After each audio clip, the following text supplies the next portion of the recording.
नमस्कार। कई दिन बाद इस प्रकार से लाइव आया हूँ। आज लाइव आने का कारण ये है एक सब लोगों तक जो है एक वीडियो बना करके ये मैसेज भेजा जाए कि भर्तियों की शुरुआत हो गई है। अब तो एचएसएससी जो सीईटी का एग्ज़ाम बहुप्रतीक्षित था, बहुत ज़्यादा वेट हो रहा था, जिसका ये काम आ गया है। अब एचएसएससी सीईटी की डेट फाइनल हो गई है, 5 और 6 नवंबर। सरकार इसके लिए बधाई की पात्र बिल्कुल नहीं है और ना ही एचएसएससी को धन्यवाद दिया जाना चाहिए, क्योंकि इतना ज़्यादा लेट कर दिया कि क्या कहें। लेकिन फिर भी 2 दिन आगे पीछे भर्तियां तो होनी ही थी। इस बात को लगातार हमने बताया, लगातार मैंने कहा, और ये भर्तियां हो रही हैं। अब इसके बाद सीजीएल की वैकेंसी 20,000 के आसपास है, तो एक गोल्डन अपॉर्चुनिटी सभी के पास है कि सीजीएल में आप लग सकते हो। आज एसएससी जीडी की वैकेंसी अनाउंस हो गई है 25,000 के आसपास, तो 25,000 लोग इसमें भी लग सकते हैं। एसएससी जीडी में, इसमें फोर्स में रिक्रूटमेंट होती है। अभी हाई कोर्ट में कलर की भर्ती है, तो वहाँ पर भी आप लग सकते हो। अभी जो है आर्मी में ऑर्डिनेंस जो डिपार्टमेंट होता है, उसके अंदर भी भर्तियाँ आई हुई हैं, तो आप वहाँ भी लग सकते हो। जो ये कहानी थी कि भर्तियां खत्म हो गई हैं, कोरोना के कारण सब कुछ खत्म हो जाएगा, ये सेंट्रल गवर्नमेंट में तो भर्तियां जो है 1 साल पहले ही चालू हो गई थी। कोरोना की तीसरी लहर के बाद हरियाणा सरकार की थोड़ी सी बेशर्मी थी, अब मजबूरी में इनको ये भी चलानी पड़ रही है। अब ये गोल्डन चांस है सभी लोगों के लिए, बहुत बढ़िया चांस है। पूरे देश के लोग नौकरी लग सकते हैं। देखो, जो लोग कामचोर हैं, जो लोग बेशरम हैं, जो घर पे बैठे रहते हैं, जो कभी पढ़ते नहीं हैं, उनका तो इलाज है नहीं। आप अपने आप से चेक करिए, अगर आपको जॉब चाहिए तो जॉब की तैयारी तो करनी पड़ेगी ना, वैसे कैसे काम बनेगा। तो जो लोग घर पर बैठे हैं, खाली बैठे हैं, या चुनाव के अंदर घुसे हुए हैं, या इधर उधर, भारत में इधर उधर के काम बहुत ज़्यादा हैं।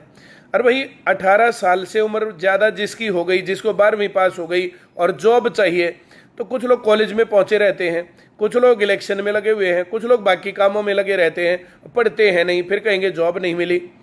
तो तैयारी तो आपको करनी पड़ेगी। भारत में बेरोजगारी बहुत ज़्यादा है और हरियाणा में उससे भी ज़्यादा है। अगर आप लोग जो है थोड़ी सी चूक कर जाओगे तो बेरोजगार रहना आपका पक्का है। आप 100% गारंटेड बेरोजगार रहोगे। अब इस बेरोजगारी से अगर बाहर निकलना है तो जो ये वैकेंसी आती है, अब कई करोड़ बेरोजगार है, 25,000 वैकेंसी आई, लेकिन 25,000 तो आई, 25,000 में तो आप अपना नंबर लो। हाई कोर्ट में क्लर्क लगेंगे, 100-200 तो लगेंगे। तुम्हें कितनी सीट चाहिए? 1। आर्मी ऑर्डिनेंस में 400-500।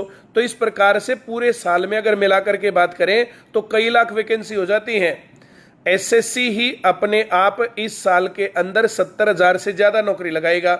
एचएसएससी इस साल में 70,000 से ज़्यादा नौकरी लगाएगा।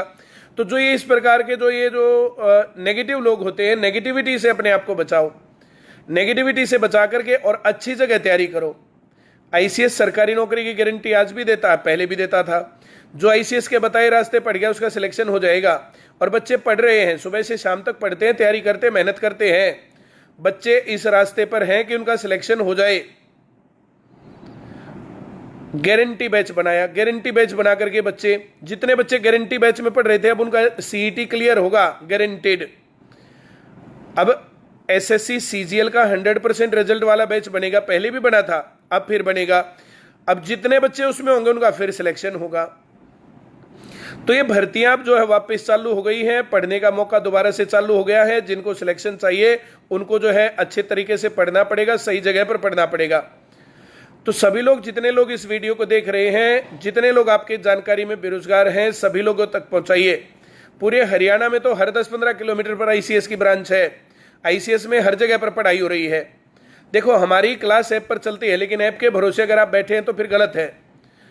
हमारी क्लास जो है आप ऐप पर देख करके, और जो है यूट्यूब के ऊपर बहुत सारी क्लासेस हैं, लेकिन उससे बात बनती नहीं है, वो एनर्जी लेवल रहता नहीं है। हम तो प्रैक्टिकल बात करते हैं, इधर उधर की बात थोड़ी है। क्लास में आना पड़ेगा, क्लास में आकर के सही ढंग से पढ़ना पड़ेगा। अपने घर से निकलो, घर से निकल करके काम करोगे तब बात बनेगी, उसके बिना बात बननी नहीं है। तो एसएससी की वैकेंसी आई हुई है, जीडी में वैकेंसी है, सीजीएल की वैकेंसी है, एग्जाम होगा, फिर अगला एग्जाम होगा। तो हर जगह पर तैयारी बराबर है। मैथ आएगा, रीजनिंग आएगा, तो क्या है, आपको एसएससी जीडी देना और एसएससी सीजीएल देना तो क्या फर्क है। आपको CHSL देना है और MTS देना, तो क्या फर्क है भाई? मैथ हर जगह आएगा। आप जिस लेवल की तैयारी कर लोगे मैथ की तो वहीं तक पहुंच जाओगे। कम मेहनत करोगे आप SSC GD और CHSL में रह जाओगे। अगर अच्छी तैयारी करोगे तो CGL तक पहुंच जाओगे। वही काम बैंकिंग का, कम तैयारी करोगे क्लर्क, अच्छी तैयारी करोगे तो बैंक PO। यही काम कोर्ट्स के अंदर है, कम मेहनत करोगे क्लर्क, अगर अच्छी मेहनत करोगे तो UDC हो जाओगे। यही हर जगह की कहानी है। अब जितना गुड़ डालोगे उतना मीठा होगा। बहुत सारे लोग तो ऐसे ना गुड़ डाल ही नहीं रहे और चेक कर रहे मीठा हो गया, मीठा हो गया। अरे मीठा कैसे होगा भाई? अब 95% तक जो एक करप्शन से लोग लगते थे ना, बैकडोर एंट्री से, जो 2-3 साल पहले तक हम लोग बोलते थे कि सिलेक्शन गवर्नमेंट जॉब में या तो ICS से होते हैं या बैकडोर एंट्री से। तो बैकडोर एंट्री स्टूडेंट्स ने बहुत जो है हमारा साथ दिया। हम लोगों ने आवाज उठाई, टीवी पर बोले, यूट्यूब पर बोले, फेसबुक पर आवाज उठाई गई, हर जगह पर हमने बात पहुंचाई। उन सब बात पहुंचाने का असर यह है कि 95% तक जो बैकडोर एंट्री और गलत कामों से लोग लगते थे वे सभी सेटल्ड है। हर जगह पर इस बात का जो है अब आपको जो है रिजल्ट दिखेगा। और मैं लगातार आपको बोल रहा हूं कि जो ये तरीका है पढ़ने का, इस तरीके से पढ़ते चले जाओ, आपका सिलेक्शन हो जाएगा। आपको सारे देश का ठेका लेने की जरूरत नहीं है कि इतने करोड़ों बेरोजगार है। भाई आप अपनी तैयारी अच्छी करोगे तो आपका सिलेक्शन हो जाएगा। क्या भारत में जितने बेरोजगार हैं सभी बेरोजगार अच्छी मेहनत कर रहे हैं? क्या भारत के सभी जो रोजगार चाहने वाले लोग हैं वो उसी दिशा में मेहनत कर रहे हैं कि जैसी नौकरी उनको चाहिए? अगर नहीं तो फिर उनको कैसे मिलेगी नौकरी? हाँ, जितने पढ़ने वाले लोग हैं, सही डायरेक्शन में तैयारी करने वाले लोग हैं, वे सभी सिलेक्ट हो रहे हैं। तो आप सभी लोग अगर जॉब चाहते हैं या आपका रिश्तेदार, जानकार, कोई भाई बंद, छोटा भाई, बड़ा भाई जॉब के रास्ते पर जो चाहता है कि मेरे को गवर्नमेंट जॉब मिल जाए, तो उसको मेहनत करनी पड़ेगी। और ICS में क्लासेस लगातार जारी है। उस रास्ते पर आकर के तैयारी करके मेहनत करके लग जाओ जॉब। नहीं तो बिना पढ़े आपको रोजगार नहीं मिलेगा और आपको कोई अधिकार नहीं आप कहो कि भारत में बेरोजगारी है। मैं तो ये कहता हूं भारत में बेरोजगारी नहीं, काम चोरी है। आज इतनी ही बात करेंगे। धन्यवाद।